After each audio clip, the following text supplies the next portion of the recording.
গরিব তরুণীটি কান্নায় ভেঙে পড়ে বলল, স্যার, আমার টিকিট চুরি হয়ে গেছে। টিটির আচরণ দেখে মানুষের হৃদয়ে অশ্রুসিক্ত হয়ে উঠেছে। বন্ধুরা, বিহারের ছোট্ট শহর গয়ায় বাস করা ২৪ বছরের মেয়ে রিয়া সেদিন সকাল থেকেই কিছুটা উদ্বিগ্ন ছিল। তার হাতে ছিল একটা ছোট্ট হ্যান্ডব্যাগ এবং মুখে ছিল দুশ্চিন্তার স্পষ্ট ছাপ। তাকে সেই সন্ধ্যায় ট্রেন ধরে দিল্লি যেতে হতো, যেখানে তার বড় ভাই রাহুল নিজের স্ত্রীর সাথে থাকত। রিয়া তার বাবা মায়ের সাথে গয়াতেই থাকত। তার ভাই কয়েক বছর আগে চাকরির কারণে দিল্লি চলে গিয়েছিল এবং এখন সেখানেই সংসার করছিল। বেশ কয়েকদিন ধরে রাহুল বারবার ফোন করে বলছিল যে রিয়া যেন কিছুদিনের জন্য তার কাছে এসে থাকে। এই কারণেই অবশেষে রিয়া যাওয়ার সিদ্ধান্ত নিয়ে ফেলল। সন্ধ্যা প্রায় ৬টার দিকে সে স্টেশনে পৌঁছে গেল। প্ল্যাটফর্মে ব্যস্ততা ছিল। মানুষজন নিজেদের মালপত্র নিয়ে এদিক ওদিক ছুটোছুটি করছিল। হকারদের চিৎকার, শিশুদের কলরব এবং ট্রেনের হুইসেল সব মিলিয়ে স্টেশন কোলাহলে ভরা ছিল। রিয়া নিজের ব্যাগ থেকে টিকিট বের করে আরেকবার দেখে নিল। সিট স্লিপার কোচ B3-এ ছিল। টিকিট দেখে সে স্বস্তির নিঃশ্বাস ফেলল এবং প্ল্যাটফর্মের একটা বেঞ্চে বসে পড়ল। সময় আস্তে আস্তে কাটছিল। প্রায় আধ ঘণ্টা পর লাউডস্পিকারে ঘোষণা হলো যে দিল্লিগামী ট্রেন খুব শিগগিরই প্ল্যাটফর্মে আসবে। এই কথা শুনতেই প্ল্যাটফর্মে বসা মানুষেরা হঠাৎ উঠে দাঁড়াল। সবাই নিজ নিজ জায়গা থেকে উঠে সেই দিকে এগোতে লাগল যেদিকে ট্রেন আসার কথা। রিয়াও নিজের ব্যাগ সামলে ভিড়ের দিকে এগিয়ে গেল। কিছুক্ষণের মধ্যেই ট্রেনটি প্ল্যাটফর্মে এসে থামল। দরজা খুলতেই হঠাৎ ধাক্কাধাক্কি শুরু হয়ে গেল। সবাই যত তাড়াতাড়ি সম্ভব ভেতরে উঠতে চাইছিল। রিয়াও কোনো মতে নিজের ব্যাগ শক্ত করে ধরল এবং ভিড়ের সাথে ভেতরে যেতে লাগল। ভিড় এতটাই ঘন ছিল যে কয়েকবার তার ভারসাম্য হারিয়ে গেল। কারো মাল তার কাঁধে লাগল, তো কেউ পেছন থেকে ঠেলা দিচ্ছিল। অবশেষে সে কোনো মতে নিজের কোচ B3-এ পৌঁছে গেল। ভেতরে পৌঁছতেই সে স্বস্তির নিঃশ্বাস ফেলল। ধীরে ধীরে মানুষজন নিজেদের সিটে বসে পড়ল এবং পরিবেশ কিছুটা শান্ত হতে লাগল। রিয়া নিজের সিট খুঁজে পেল এবং ব্যাগটি নিজের কাছে রেখে বসে পড়ল। কিছুক্ষণ সে শুধু জানালার বাইরে তাকিয়ে রইল। ট্রেন ধীরে ধীরে প্ল্যাটফর্ম ছেড়ে এগিয়ে যেতে লাগল। ট্রেন গতি বাড়াতেই রিয়া ভাবল এবার একটু আরাম করে বসা যাক। সে নিজের ব্যাগটি খুলল যাতে পানির বোতল বের করতে পারে। কিন্তু যেই তার হাত ব্যাগের ভেতরে গেল, তার মুখের রং পাল্টে গেল। সে তাড়াতাড়ি ব্যাগের ভেতরে হাতড়াতে লাগল।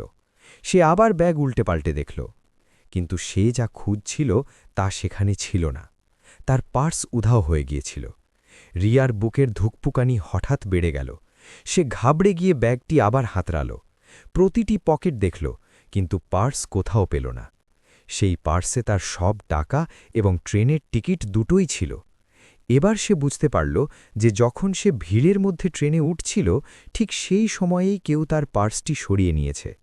তার গলা শুকিয়ে আসতে লাগল। কিছুক্ষণ আগে পর্যন্ত যে যাত্রা তার কাছে সাধারণ মনে হচ্ছিল, এখন সেই যাত্রাই হঠাৎ আতঙ্কে পরিণত হয়েছিল। রিয়া সিটে চুপচাপ বসে রইল। সে কাউকে কিছু বলতেও পারছিল না।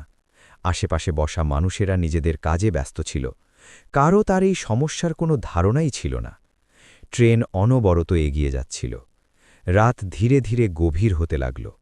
তখন প্রায় রাত ১১টা বাজতে চলেছিল। কোচের বেশিরভাগ যাত্রী ঘুমিয়ে পড়েছিল। কেউ ওপরের বার্থে শুয়েছিল, আবার কেউ জানালার পাশে মাথা হেলিয়ে বিশ্রাম নিচ্ছিল। কিন্তু রিয়ার চোখে একটুও ঘুম ছিল না। তার মনে কেবল একটাই আতঙ্ক ঘুরপাক খাচ্ছিল। যদি টিটি চলে আসে তবে কি হবে?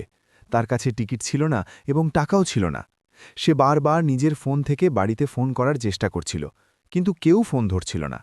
হয়তো বাড়ির সবাই ঘুমিয়ে পড়েছিল। প্রতিটি মিনিট যাওয়ার সাথে সাথে তার অস্থিরতা বেড়েই চলেছিল। ঠিক সেই সময় কোচের দরজার দিক থেকে কারোর পায়ের আওয়াজ শোনা গেল। রিয়া মাথা তুলে দেখল, একজন টিকিট চেকার ধীরে ধীরে সিটগুলোর দিকে এগিয়ে আসছে। তার হাতে টিকিট চেক করার যন্ত্র ছিল এবং কাঁধে ব্যাগ ঝোলানো ছিল। রিয়ার বুক যেন ধক করে উঠল। সে বুঝতে পারল যে এবার তার পালা আসতে চলেছে। কিছুক্ষণের মধ্যেই টিকিট চেকার তার সিটের সামনে এসে দাঁড়াল। তার বয়স প্রায় ২৮ বছর হবে। চেহারায় কঠোরতা স্পষ্ট দেখা যাচ্ছিল। সে রিয়ার দিকে তাকালো এবং শান্ত গলায় বলল, টিকিট দেখান। এ কথা শুনতেই রিয়ার হাত পা ঠান্ডা হয়ে গেল।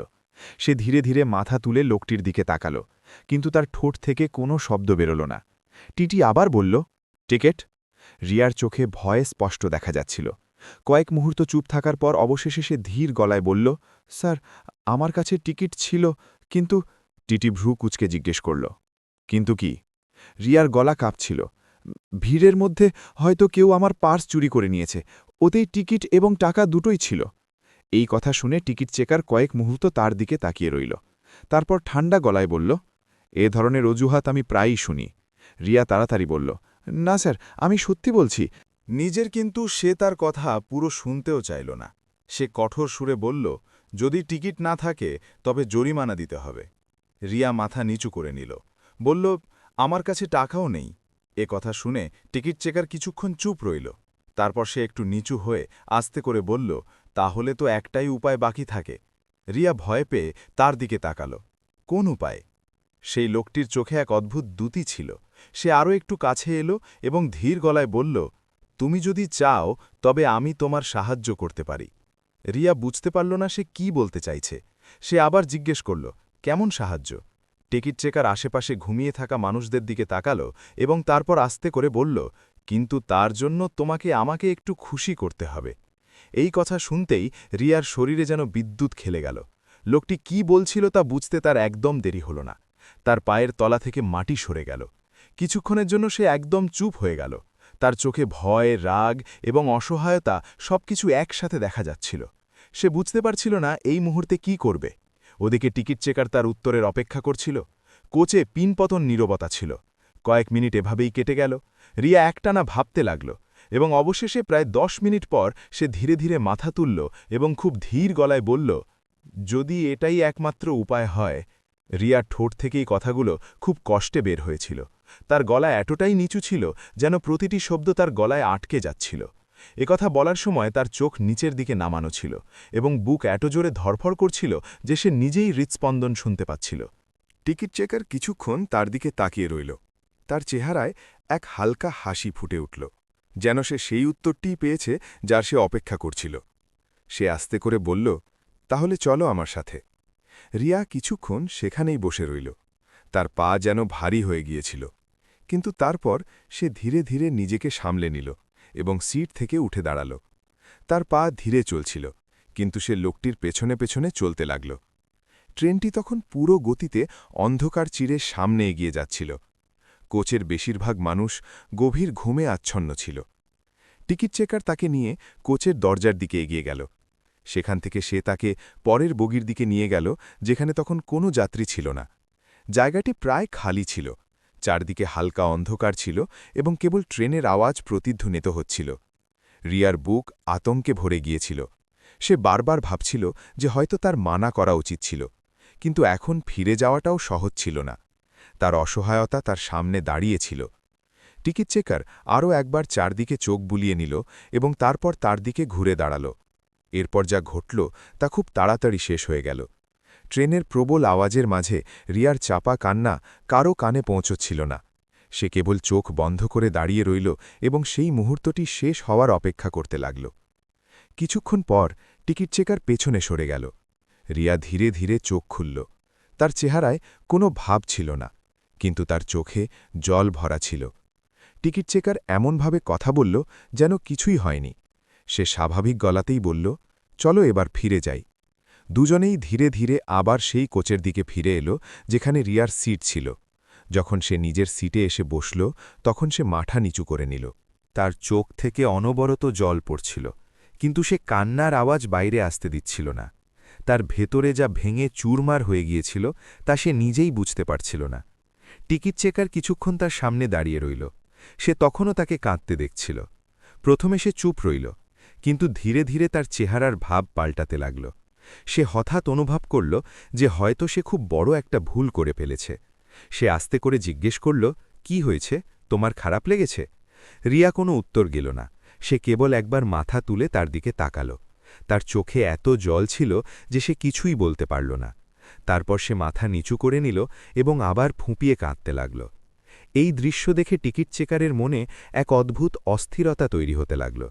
সে তার জীবনে এর আগেও অনেক যাত্রীর সাথে কঠোরভাবে কথা বলেছিল, জরিমানা নিয়েছিল, কিন্তু আজ প্রথমবারের মতো তার নিজের কৃতকর্মের জন্য অনুশোচনা হতে লাগল।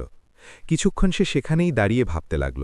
তারপর সে আস্তে করে বলল, দেখো, যা হয়েছে তা তোমার সম্মতিতেই হয়েছে, আমি জোর করিনি। রিয়া ধীরে ধীরে মাথা তুলল।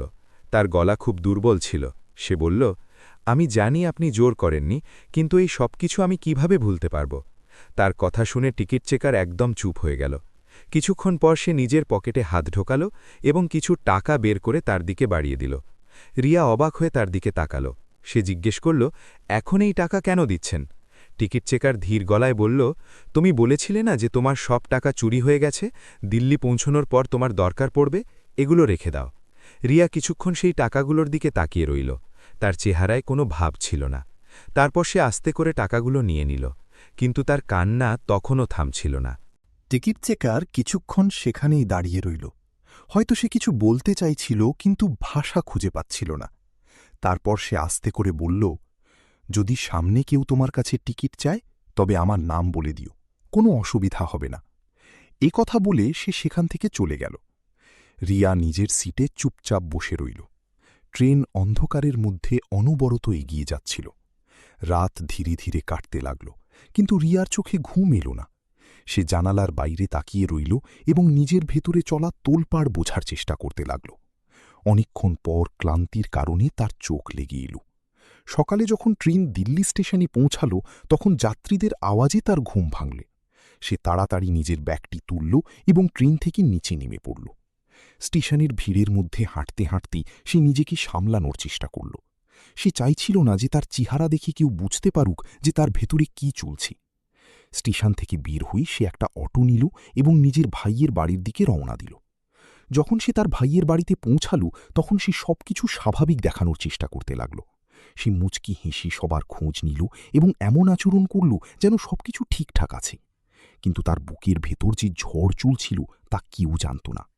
সারাদিন সে চুপচাপ রইল, কিন্তু তার মনে বারবার সেই রাতের কথাই ঘুরপাক খাচ্ছিল। সে বারবার ভাবছিল যে যদি সেদিন তার পার্স চুরি না হতো, তবে হয়তো এই সব কিছু কখনোই ঘটত না। রাত কোনো মতে কেটে গেল, কিন্তু পরের দিন সকালে হঠাৎ তার ফোনের ঘণ্টি বেজে উঠল। রিয়া ফোনটি তুলে স্ক্রিনের দিকে তাকাল।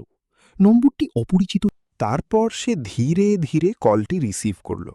সে ফোনটি কানে লাগাতেই অন্য প্রান্ত থেকে এক ভারী গলা শোনা গেল এবং সেই গলায় অস্থিরতা স্পষ্ট অনুভব করা যাচ্ছিল। ফোনের অন্য প্রান্তে সেই টিকিট চেকারই ছিল। কিছুক্ষণ সে চুপ রইল, যেন সে বুঝতে পারছিল না যে কোথা থেকে কথা শুরু করবে। তারপর সে ধীর গলায় বলল, হ্যালো, রিয়া, তুমি বলছ? রিয়া ফোন কানে লাগিয়েই হালকা গলায় বলল, হ্যাঁ, বলছি। তার গলা স্বাভাবিক ছিল, কিন্তু তার ভেতরে অনেক কথা একসাথে ঘুরপাক খাচ্ছিল। কয়েক সেকেন্ড অন্য প্রান্ত থেকে কোনো আওয়াজ এলো না। তারপর হঠাৎ লোকটি বলে উঠল, আমার তোমার সাথে একটা কথা আছে। রিয়া তার গলায় এক অদ্ভুত মানসিক চাপ অনুভব করল। সে জিজ্ঞেস করল, কি কথা? ওপাশ থেকে উত্তর এলো, ফোনে নয়, আমি তোমার সাথে দেখা করে কথা বলতে চাই। রিয়া কিছুক্ষণের জন্য চুপ হয়ে গেল। তার মনে সাথে সাথেই গত রাতের সব কথা ঘুরপাক খেতে লাগল। সে ভাবল যে এবার সে কি বলতে চাইতে পারে। হয়তো ক্ষমা চাইতে চায়, হয়তো অন্য কোনো কথা আছে। সে আস্তে করে জিজ্ঞেস করল, কেন দেখা করতে চাও? অন্য প্রান্ত থেকে কয়েক সেকেন্ড কোনো আওয়াজ এলো না। তারপর আস্তে করে ফোনটি কেটে গেল। ফোন কেটে যাওয়ার পরেও রিয়া কিছুক্ষণ সেখানেই বসে রইল। তার মনে নানা ধরনের প্রশ্ন উঠছিল। সে বুঝতে পারছিল না যে শেষ পর্যন্ত লোকটি এখন কি বলতে চাইছে। ওদিকে সেই টিকিট চেকারের রাতগুলোও শান্তিতে কাটছিল না। সেই রাতের পর থেকে তার বারবার রিয়ার কান্নামাখা মুখটির কথা মনে পড়ছিল। যখনই সে চোখ বন্ধ করত, তার চোখের সামনে ওই দৃশ্যটিই ভেসে উঠত। সে নিজের ঘরে এদিক ওদিক পায়চারি করত। তার মনে হতে শুরু করেছিল যে সে নিজের জীবনের সবচেয়ে বড় ভুলটি করে ফেলেছে। প্রথমে তার মনে হয়েছিল যে এটি খুব সামান্য একটা ব্যাপার, কিন্তু এখন তার বিবেক তাকে ক্রমাগত দংশন করছিল। দুদিন ধরে সেই অস্থিরতার মাঝেই রইল। অবশেষে সেই দিনটি চলেই এলো, যেদিন রিয়াকে আবার গয়া ফিরতে হতো। সন্ধ্যার দিকে সেই একই ট্রেন দিল্লি স্টেশনে এসে দাঁড়াল। রিয়া ধীরে ধীরে ট্রেনে উঠল এবং নিজের সিটে গিয়ে বসল। তার বুকও একটু জোরে ধড়ফড় করছিল, কারণ সে জানত যে আজ আবার তার দেখা সেই লোকটির সাথেই হতে চলেছে। কিছুক্ষণ পর সেই টিকিট চেকার ওই কোচটিতে এলো। এবার তার চেহারায় সেই কঠোরতা ছিল না, তাকে কিছুটা গম্ভীর দেখাচ্ছিল। যখন তার নজর রিয়ার উপর পড়ল, তখন সে কিছুক্ষণের জন্য থেমে। সেই রাতে আমি যা করেছি তা একদম ভুল ছিল। আমি আমার ভুল স্বীকার করছি। তার গলায় এবার সত্যিই অনুশোচনা ছিল। রিয়া চুপচাপ তার কথা শুনতে লাগল। সে আরও বলল, সেই রাতের পর থেকে আমি কোনো শান্তি পাচ্ছি না। সব সময় আমার মনে হয় যে আমি একজন অসহায় মেয়ের সাথে খুব ভুল করেছি। কিছুক্ষণ দুজনের মাঝে নীরবতা রইল। তারপর রিয়া আস্তে করে বলল, এখন এই কথাগুলোর কি লাভ? যা হওয়ার তা তো হয়েই গেছে। লোকটি মাথা নিচু করে নিল। তারপর সে হঠাৎ বলল, কিন্তু আমি আমার পাপের প্রায়শ্চিত্ত করতে চাই। রিয়া অবাক হয়ে তার দিকে তাকাল। সে আরও বলল, আমি তোমাকে বিয়ে করতে চাই। এই কথা শুনতেই রিয়া পুরোপুরি চমকে উঠল। সে বিশ্বাসই করতে পারল না যে সে এইমাত্র কি শুনল। সে সাথে সাথেই বলল, কি? লোকটি শান্ত গলায় বলল, হ্যাঁ, আমি সত্যিই বলছি। তুমি যদি আমাকে বিয়ে করো, তবে হয়তো আমার মনে হবে যে আমি নিজের ভুল শুধরে নেওয়ার চেষ্টা করেছি। রিয়া কিছুক্ষণ তার দিকে তাকিয়ে রইল। তার মনে নানা ধরনের অনুভূতি একসাথে উঠছিল। তারপর সে আস্তে করে বলল, সেই রাতে দুজনের কারুরই ঘুম এলো না। রিয়া জানালার বাইরে অন্ধকারের মধ্যে পেরিয়ে যাওয়া গাছগুলোকে দেখতে লাগল। তার মনে অনেক প্রশ্ন উঠছিল। লোকটি কি সত্যিই নিজের ভুলের জন্য অনুশোচনা করছে? এত বড় ভুলের পর কি কোনো মানুষ সত্যিই বদলাতে পারে? সকাল হতে হতে ট্রেন গয়া স্টেশনে পৌঁছে গেল। রিয়া ধীরে ধীরে ট্রেন থেকে নামল এবং স্টেশনের ভিড়ের মাঝখান দিয়ে বাইরে বেরিয়ে এলো। বাড়ি পৌঁছানো পর্যন্ত সে নিজেকে স্বাভাবিক রাখার চেষ্টা করল, কিন্তু তার মনে চলতে থাকা কথাগুলো বারবার তাকে অস্থির করে তুলছিল। বাড়ি পৌঁছানোর পর সে মায়ের সাথে স্বাভাবিকভাবেই কথা বলল, কিন্তু তার চেহারার ক্লান্তি লুকিয়ে রাখতে পারল না। সন্ধ্যায় যখন তার বাবা বাড়ি এলেন, তখন রিয়া সাহস করে তাকে বলল যে একটি ছেলে তার সাথে দেখা করতে আসতে চায়। বাবা অবাক হয়ে জিজ্ঞেস করলেন, কোন ছেলে? রিয়া বেশি কিছু জানালো না। সে কেবল এতটুকুই বলল যে সে রেলে চাকরি করে এবং তার সাথে একটি জরুরি কথা বলতে চায়। দুদিন পর সেই টিকিট চেকার নিজের বাবা মাকে নিয়ে গয়ায় পৌঁছাল। সারা রাস্তা তার বুক জোরে ধড়ফড় করতে লাগল। তার ভয়ও লাগছিল এবং আশাও ছিল যে হয়তো আজ তার জীবনের সবচেয়ে বড় ভুলটিকে শুধরে নেওয়ার সুযোগ পেয়ে যাবে। যখন সে রিয়ার বাড়িতে পৌঁছাল, তখন সে সবার আগে শ্রদ্ধার সাথে তার বাবাকে নমস্কার করল এবং সামনে বসল। বাড়িটি খুব সাধারণ ছিল, কিন্তু সেখানে আপনত্ব স্পষ্ট অনুভব করা যাচ্ছিল। কিছুক্ষণ স্বাভাবিক কথাবার্তা চলতে লাগল। তারপর তিনি স্পষ্ট কথায় বললেন, বাবা, আমরা খুব সাধারণ মানুষ। আমাদের কাছে যৌতুক দেওয়ার মতো কিছুই নেই। এ কথা শুনতেই সে সাথে সাথে বলল, কাকু, আমার যৌতুক একেবারেই চাই না। আমার কেবল আপনার মেয়েকে চাই। আমি তাকে সব সময় আনন্দে রাখার চেষ্টা করব। তার কথার মাঝে সত্যতা ছিল। রিয়ার বাবা পরিবারের বাকি সদস্যদের সাথে পরামর্শ করলেন এবং অবশেষে এই সম্পর্কের জন্য হ্যাঁ বলে দিলেন। কিছু সময় পর দুজনের বিয়ে খুব সাধারণভাবে হয়ে গেল। বিয়ের দিন রিয়া কনে সেজে মণ্ডপে বসেছিল। তার মনে নানা অনুভূতি একসাথে ভিড় করছিল। অতীতের সেই রাতের কথাও মনে পড়ছিল, আবার ভবিষ্যতের নতুন সূচনাইও সামনে দাঁড়িয়েছিল। বিয়ের পর রিয়া নিজের স্বামীর বাড়িতে চলে গেল। শুরুর দিককার দিনগুলোতে সবকিছুই নতুন লাগছিল, কিন্তু যে ব্যাপারটি সে সবচেয়ে বেশি অনুভব করল তা হল তার স্বামী এখন তার সাথে অত্যন্ত সম্মান এবং ভালোবাসার সাথে আচরণ করত। সে প্রতিটি ছোট বড় ব্যাপারে তার খেয়াল রাখত। তার মনে হতো যে হয়তো এটাই তার জীবনের আসল প্রায়শ্চিত্ত। সময় ধীরে ধীরে কাটতে লাগল। কয়েক বছর পর তাদের বাড়িতে বাচ্চাদের কলকাকলিও প্রতিধ্বনিত হতে শুরু করল। এখন তাদের পরিবার হাসি আনন্দে বসবাস করতে লাগল। কিন্তু মাঝে মাঝে যখন রিয়া রাতে একা বসত, তখন তার মনে একটি প্রশ্ন অবশ্যই জাগত। মানুষ কি সত্যিই অনুশোচনা দিয়ে নিজের ভুল মুছে ফেলতে পারে, নাকি কিছু স্মৃতি এমন থাকে যা চিরকাল হৃদয়ের কোনো এক কোণায় রয়ে যায়?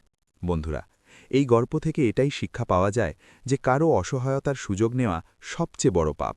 মানুষের ভুল হতে পারে, কিন্তু নিজের ভুল উপলব্ধি করা এবং তা শোধরানোর সত্যিকারের চেষ্টা করাটাও ঠিক ততটাই জরুরি। কিন্তু এবার আপনারা বলুন, যদি আপনারা রিয়ার জায়গায় থাকতেন তবে কি সেই মানুষটিকে ক্ষমা করে তাকে বিয়ে করার সিদ্ধান্ত নিতেন নাকি তার থেকে চিরকালের জন্য দূরে থাকাটাই সঠিক বলে মনে করতেন আর যদি আপনারা সেই টিকিট চেকারের জায়গায় থাকতেন তবে কি কেবল বিয়ে করে নেওয়াই তার কৃতকর্মের সঠিক প্রায়শ্চিত্ত বলে মেনে নেওয়া যেতে পারে আপনাদের মতামত অবশ্যই কমেন্টে লিখবেন যদি গল্পটি আপনাদের ভাবতে বাধ্য করে থাকে তাহলে ভিডিওটি লাইক করবেন শেয়ার করবেন এবং এমনই হৃদয়স্পর্শী গল্প শোনার জন্য চ্যানেলটি সাবস্ক্রাইব অবশ্যই করবেন আবার দেখা হবে পরবর্তী গল্পে ততক্ষণ পর্যন্ত নিজের খেয়াল রাখবেন